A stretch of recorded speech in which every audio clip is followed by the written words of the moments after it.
Algérie, le docteur Bekat Berkani a réaffirmé le fait que la reprise des vols de la compagnie nationale Air Algérie ne va pas se faire avant de vacciner 60% de la population.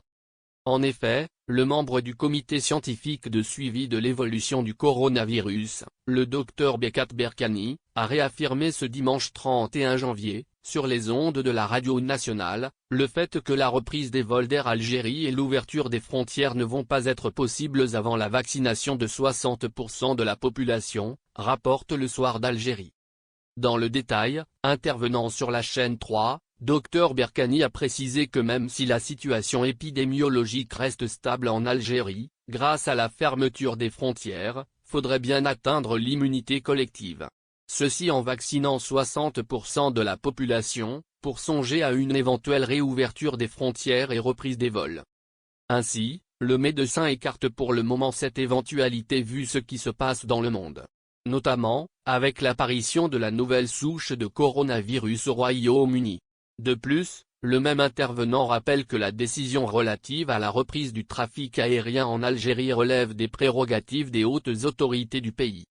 Toutefois, Berkani invite l'ensemble des citoyens à faire preuve de plus de patience, et d'attendre le bon déroulement de cette campagne de vaccination.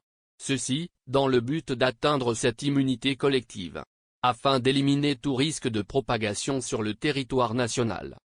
Les personnes prioritaires pour la vaccination. Pour rappel, la campagne de vaccination a été lancée en Algérie. Cela s'est passé le samedi 30 janvier dernier.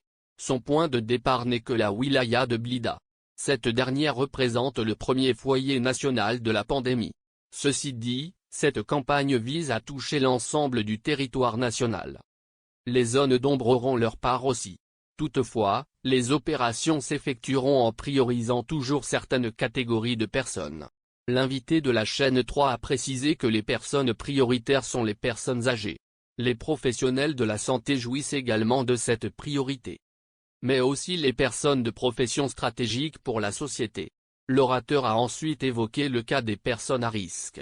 Le membre du comité scientifique a donc insisté sur le fait que cette catégorie doit être répertoriée. L'objectif tracé par là consiste à organiser un planning pour leur vaccination.